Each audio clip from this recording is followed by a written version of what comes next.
There is grandeur in this view of life. Welcome to Evolution Talk with Rick Coast, an introduction to the oldest story ever told.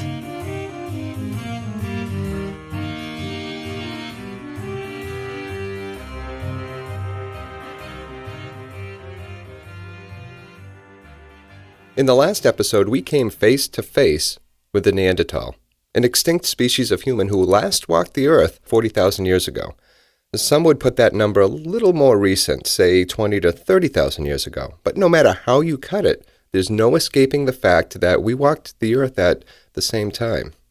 Our ancestors, our Homo sapien ancestors, encountered the Neanderthals at some point, and history becomes extremely hazy when it comes to reporting on the results of that encounter. Actually, hazy isn't quite right. Someone deleted the tape. Now here's what we know.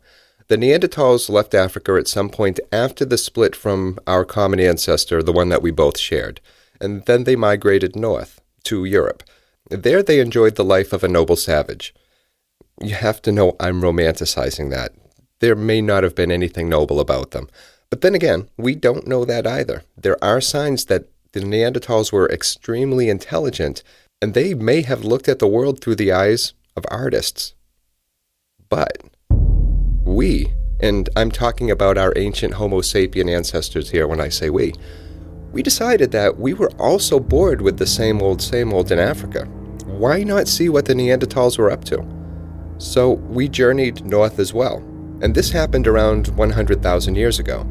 60,000 years after that, or 60,000 years later, we'd spread out over Europe, Asia, and even Australia. And it was during this time that our ancestors bumped into the Neanderthals.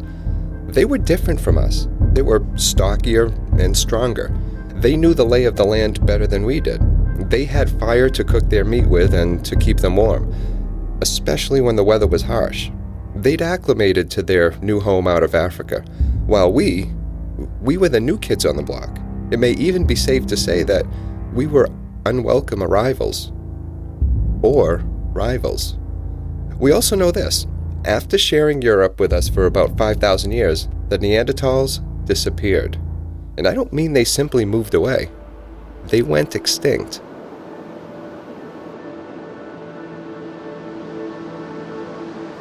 The hero of today's story is Trog.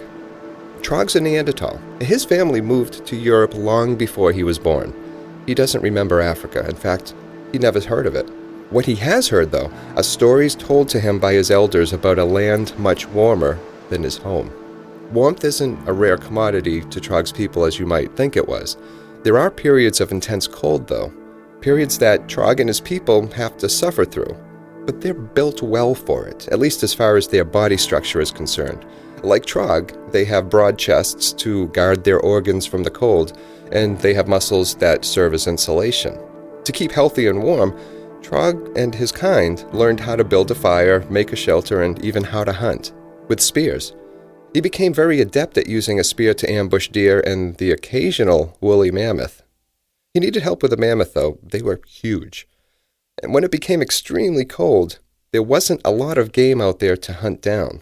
And during those periods, Trog and his friends hunkered down and fought off starvation.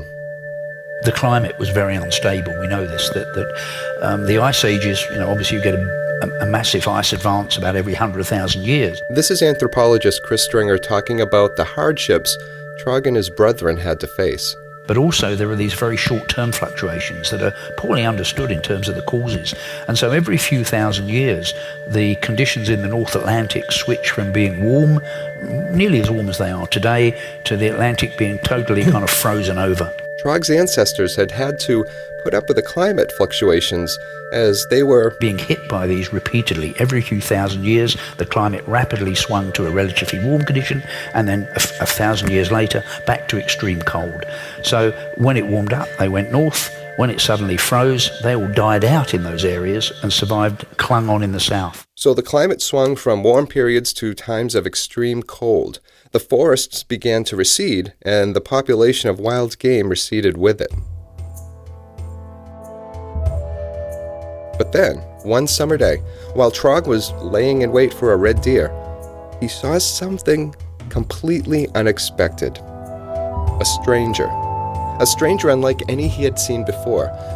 This stranger looked a little like his family and his friends, but was also different. The stranger moved through the trees in a way that Trog wasn't accustomed to. When modern humans came in, possibly during one of these brief warm phases, they started to get into Neanderthal territories. And then when things went downhill, that heightened the competition. That's how I kind of see it. Human beings by nature are built for battle. I used the term noble savage earlier. The philosopher Thomas Hobbes would have rejected that term. In Hobbes's words, mankind's life was, and I quote, solitary, poor, nasty, brutish, and short. So, what would Homo sapiens have done when they encountered another race of humans different from their own in the very territories that they sought to inhabit? What has mankind done throughout the centuries over and over again? History is prone to repetition. That cycle had to start somewhere. Let's, though, consider what happens when humans have encountered other humans around the world, or when humans encountered chimpanzees. When humans encountered other humans, the result has usually not been nice, namely, the group that has greater power, greater technology, kills off or conquers the other humans. This is American scientist Jared Diamond. In his book, The Third Chimpanzee, Dr. Diamond describes a race of primates who contributed to the extinction of all other races that they encountered. That conquering race is, of course, us. Let's put it this way. Neanderthals and their ancestors had been happily evolving in Europe for something like 500,000 years, through ups and downs in the Ice Age as it got colder and as it got warmer.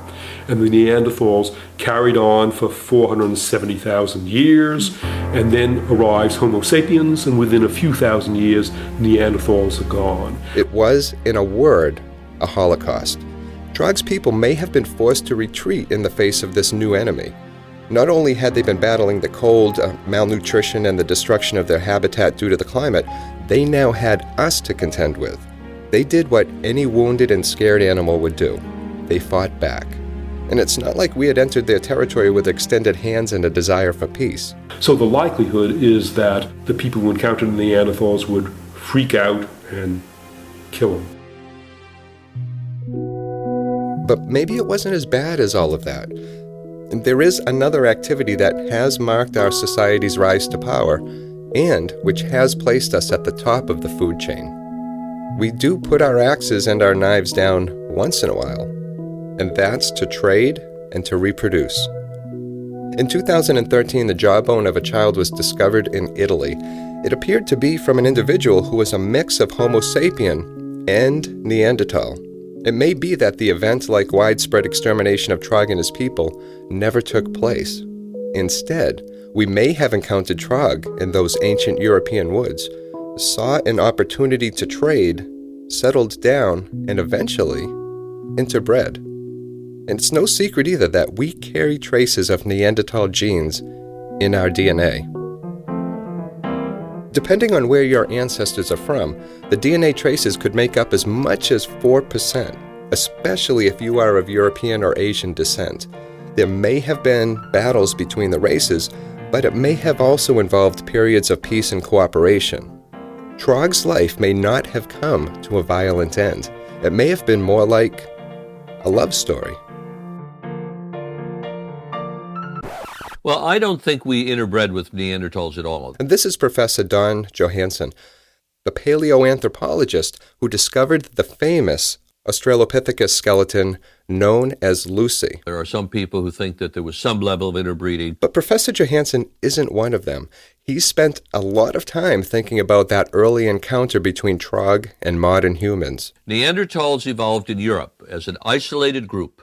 That's one of the conditions for the development of a new species, that they're isolated genetically by a geographical barrier or whatever from other populations. And they evolved and adapted to glacial Europe. While all of this was going on in Europe, the Homo sapiens who had previously enjoyed life in Africa felt it was time to move north. Much like our migration west when we first conquered North America. We left Africa 40 to 50,000 years ago with a very sophisticated technology, with a incredibly creative mind, with division of labor, with a whole series of things that were very different from Neanderthals. And then we stumbled into Trog, or he, unfortunately, stumbled into us. And when we began to compete with Neanderthals for game and for territory, Neanderthals fled. So I think that as we moved into Europe from the Middle East, Neanderthals moved westward and ultimately went extinct.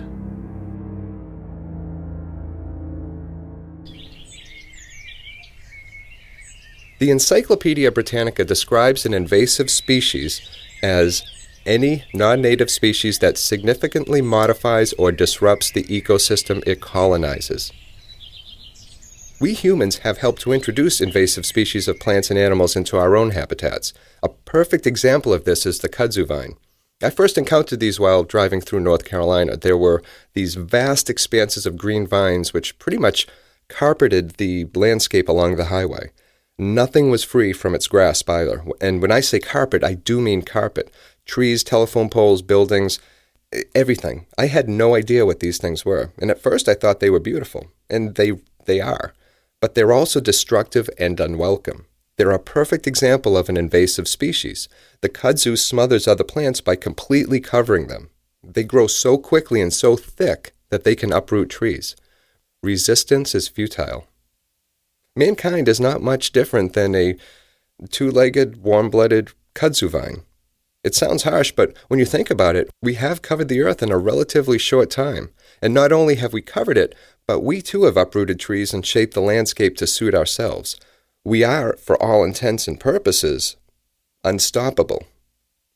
Our history is one filled with bloodshed and competition, and in all cases, we've emerged bruised and bloodied, but also the victor. So what happened to the hero of our little story? Did Trog die on the battlefield, or did he live out his life in a quiet struggle for survival while modern humans settled around him? Was he killed, or was he assimilated? It's been well over 30,000 years since we shared the planet with Trog and his kind, but is it possible that we may come face to face with him again? Well, not Trog, but someone like him? It is possible using today's technology to take bodies, carcasses of animals that died decades ago and resurrect them in the form of clones. Michio Kaku is a professor of theoretical physics at the City College of New York. Now, we have also sequenced the genes of the Neanderthal man, meaning that at some point in the future, it may be possible to bring back the Neanderthal man. In fact, at Harvard University, one professor even made a proposal as to how much it would cost to reassemble the genome of the Neanderthal man. And then, of course, if a young Neanderthal boy is born, then the question is, where do you put the boy? In a zoo or at Harvard? Look at it from Trog's perspective. What would he think if he were to once again open his eyes in today's world? He'd find that the man he'd first spotted moving through the trees had changed. Or have we? We may have changed the world around us, but are we really that much different than the creature Trog encountered 40,000 years ago in the forests of Europe? Like the kudzu vine, we've spread. And like the kudzu vine, we've brought down trees and altered the landscape. In doing so, we've encountered, conquered, captured, killed, and assimilated the various species we've come across. Our reach is wide. Even the moon isn't far enough away to deter us, or Mars. And that's the thing. What happened to Trog could one day happen to us. What will we encounter, or see moving, through the trees of some far-distant alien landscape? Or perhaps that fateful encounter won't be on some far-distant planet, but right here under the gaze of the digital eyes of artificial intelligence. Be it alien or AI, what will they think of us? In those extreme circumstances, both populations will be stressed, and then the advantage will be to the groups that can adapt best to those rapidly changing conditions. And as Alison may point out, that's one of the things about modern humans, is our ability to change behaviour rapidly compared with some of these more archaic people.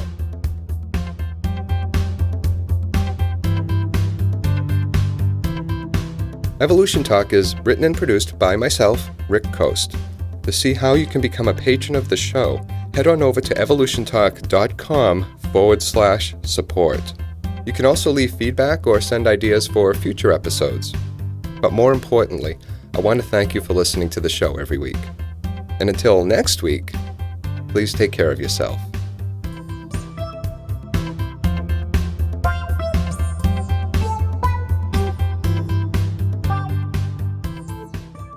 Evolution Talk is a Rick Coast production.